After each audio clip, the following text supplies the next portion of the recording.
Please आज एक promise करो कि टेंशन कोई भी हो, सोल्यूशन है, कहीं ना कहीं उसका सोल्यूशन है। और वो सोल्यूशन आत्महत्या बिल्कुल नहीं है, कभी नहीं है, किसी हालत में नहीं है। देखो, मैं कितना भी ज्ञान दे दूं, सोचना आपको खुद ही है कि आपकी जान आपकी सबसे कीमती चीज है। चाहे कोई भी बड़े से बड़ा स्ट्रेस हो लाइफ में, एक बार इमेजिन करो अपने माँ बाप की हालत अगर उन्हें पता चले कि तुमने अपनी जान ले ली है, खुदकुशी कर ली है। शायद आप सोच भी नहीं सकते कि उनको कैसा फील होता होगा। एकदम डायरेक्ट बोलूं, दिल से बोलूं, मेरा पहला नेशनल अवार्ड जो मुझे आज हमारे आदरणीय राष्ट्रपति जी के हाथों से मिलेगा, मैं बता नहीं सकता कि कितनी खुशी हो रही है। आपको पता है, जिस दिन इस नेशनल अवार्ड की अनाउंसमेंट हुई थी ना, उस दिन मैं अपनी माँ से बात करते हुए अपने बचपन का एक दिन याद कर रहा था, जिस दिन एग्ज़ाम का रिजल्ट आया था और मेरे मार्क्स बिल्कुल अच्छे नहीं थे। आप लोगों से झूठ नहीं कहूँगा, मैं उस कक्षा में फेल हो गया था।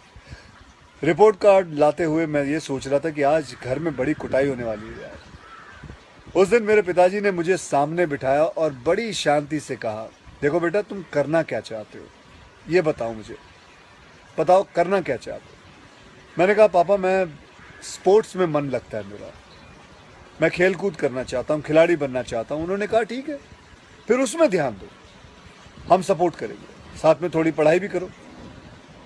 आप विश्वास नहीं करोगे, खेलते खेलते मैं मार्शल आर्ट करने लग गया, मैं मॉडलिंग में आ गया, एक्टिंग शुरू कर दी। उन्होंने हर चीज़ में मुझे सपोर्ट किया। अगर उस दिन मेरे पेरेंट्स ने ये ना समझाया होता कि मेरी स्ट्रेंथ किस चीज़ में है, तो आज मैं सोच भी नहीं सकता कि ये नेशनल अवार्ड कभी मेरे हाथ पे होता। ये अपने लाइफ की कहानी मैं आपको एक वजह से सुना रहा हूँ। कुछ दिन पहले अखबार में मैंने पढ़ा था कि एक आईआईटी के स्टूडेंट्स ने फांसी लगा के आत्महत्या कर ली, स्ट्रेस में था पढ़ाई के लिए।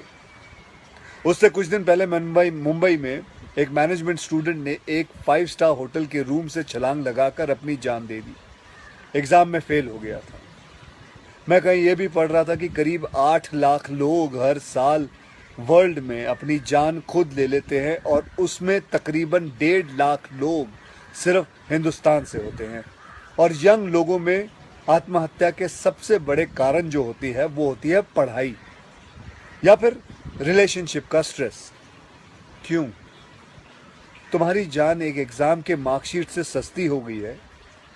नहीं। ऐसा क्या पढ़ाई कर रहे हो? इससे तो देश के लिए सरहद पे जाके जान लगा दो दांव पे। चाहे कोई भी बड़े से बड़ा स्ट्रेस हो लाइफ में, एक बार इमेजिन करो अपने माँ बाप की हालत अगर उन्हें पता चले कि तुमने अपनी जान ले ली है, खुदकुशी कर ली है। शायद आप सोच भी नहीं सकते कि उनको कैसा फील होता होगा। मान लिया कि आपका स्ट्रेस बहुत बड़ा है, पर इतने हल्के में मत लो अपनी लाइफ को यार।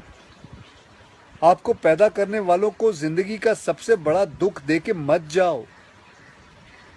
और पेरेंट्स से भी यही कहूंगा, यही पूछना चाहूंगा कि कहाँ गए वो ज़माना, कहाँ गया वो ज़माना जब आप लोग अपने बच्चों के साथ डिनर टेबल पे बैठ के बातें किया करते थे, पूछा करते थे कि कैसा चल रहा है, आपके दोस्त कैसे हैं, पढ़ाई कैसी चल रही है। आज आपका बच्चा आपको अपना स्ट्रेस कैसे बताएगा जब आप भी अपने फ़ोन में आंखें गाड़ के बैठे हो और आपका बच्चा भी फेसबुक पे फ्रेंड्स ढूंढ रहा है। ऐसा क्यों होता है कि जब बच्चे को हाथ पांव पे चोट लगती है तो आप फट से डॉक्टर को बुला लेते हो, लेकिन अगर उसे दिमाग में स्ट्रेस हो तो हम बस एक लेक्चर झाड़ देते, कहते थे बेटा नो, थिंक पॉजिटिव बेटा, थिंक पॉजिटिव। मेंटल हेल्थ के लिए भी डॉक्टर या काउंसलर से हेल्प लेना उतना ही ज़रूरी है जितना और किसी तकलीफ के लिए। इसमें कोई शर्म की बात नहीं है। देखो, मैं कितना भी ज्ञान दे दूं, सोचना आपको खुद ही है कि आपकी जान आपकी सबसे कीमती चीज़ है। कोई स्ट्रेस आए ना तो उसको बोल देना बहुत अच्छा है। अपने अंदर घुलना, उसको अंदर रखना, दबा के रखना बिल्कुल नहीं। किसी दोस्त को बोल दो या अपने माँ बाप से शेयर करो। मेरे एक फ्रेंड ने उस दिन व्हाट्सएप पे एक बहुत काम की बात फॉरवर्ड की थी। एक हॉस्पिटल की ओपन हार्ट सर्जरी यूनिट के बाहर एक शेर लिखा हुआ था, मैं आपसे शेयर करना चाहता हूँ। वहाँ लिखा हुआ था कि अगर दिल खोल लेते अपने यारों के साथ तो आज खोलना ना पड़ता औजारों के साथ। भैया मुझे एक प्रॉमिस करो कि आज प्लीज़ आज एक प्रॉमिस करो कि टेंशन कोई भी हो, सल्यूशन है, कहीं ना कहीं उसका सल्यूशन है, और वो सल्यूशन आत्महत्या बिल्कुल नहीं है, कभी नहीं है, किसी हालत में नहीं है। अपना ध्यान रखो, मिलते हैं फिर। Till then, next time, good bye, जय हिंद।